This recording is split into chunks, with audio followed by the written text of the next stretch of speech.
Валлазина аману ва амилус солихати. Ал енді иман келтіргендер. Иман дегенде, құрметті жамағат, Құрандағы иман сөзі асылы. Алладан басқа тәңір жоқ, Аллаға серік қоспау деген нәрсені қамтиды ол. Иман дегенде соны түсініңіздер.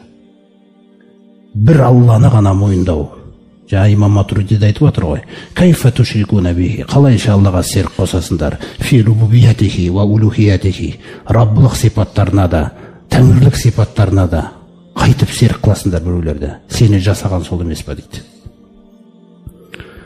Иман келтіргендер мен салиқалы амал істегендер деп бастайды. Әла нукаллифу нафсан илля усаха. Әрбір жанға дейді. Мен қараңыз, Алла Тағаланың әділетсіздік жасамайтындығының жаңағы бір көріністерінің бірі, әрбір жанға шамасы келетін нәрсені ғана жүктеймін дейді. Қараңыз, шамасы келетін нәрсені ғана жүктеймін дейді. Мына шама деген нәрсенің өзін имам Абу Ханифа түсіндіреді. Иститоға деп аталады арабша. Шама келу адамның. Мысалы, сізге бір шама беріледі, сосын уақыт беріледі. Сосын сізге екі нәрсе көрсетіледі. Мынау бойұсыну, мынау күнә. Сонда айтады: "Иннал иститоата аллати яъмалу бихал абду ал-махсията". Адам жаңағы күнәні жасауға жеткен шамасы дейді. Қараңыз, бір күнәға 30 минут уақыт кетті, сосын шама жетті соған.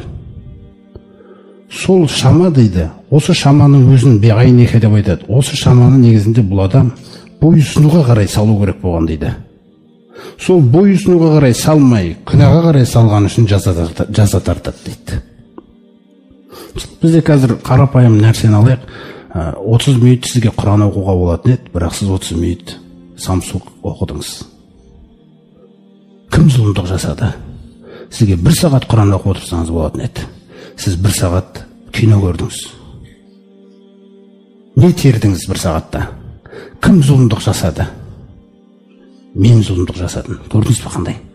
Инни заламту нафси зулман касира деп айтылады. Сол дұғада пайғамбарымыз үйреткен: "Я Раббым, мен өзіме көп зұлымдық жасап жатырмын. Көп зұлымдық жасап қойдым өте. Сенен басқа ешкім кешірмейтін ан" деп.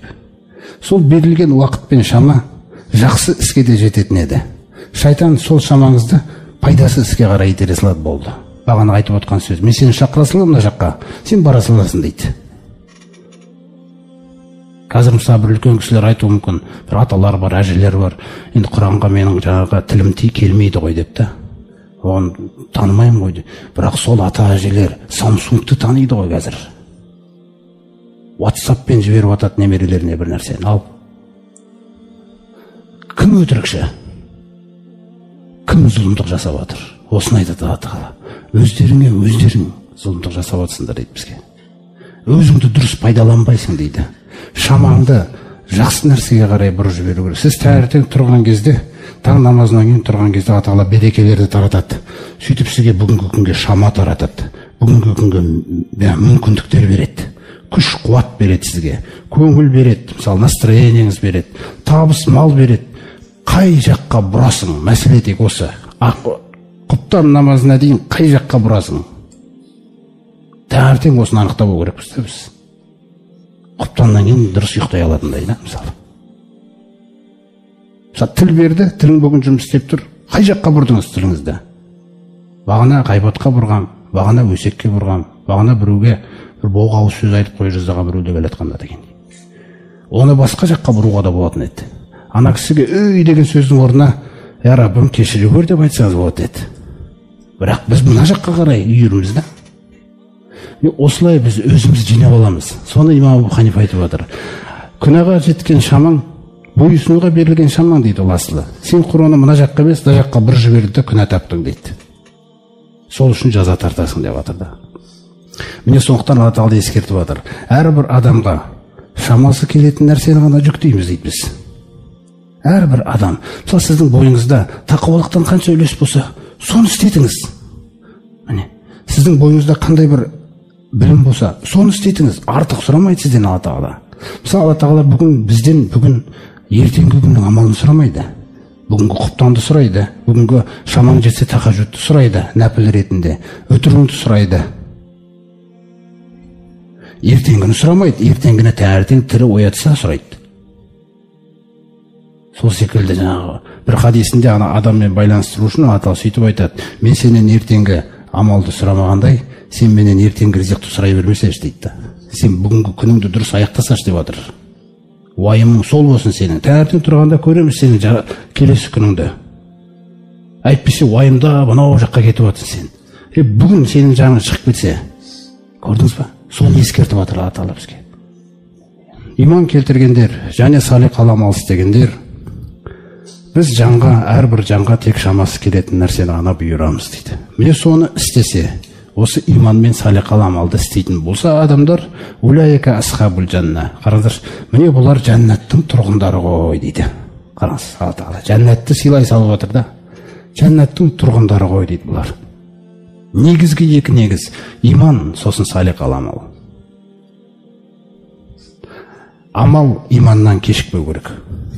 Амал иманнан кешіксе, оның атағы, жаңа пайғамбарымыз саллаллаху алейхи айтқандай, ол нәсібімен, жаңа өзінің тектілігімен, күштілігімен, адамдардың арасындағы жаңа бір атақтылығымен озалмайды дейді маған қарай.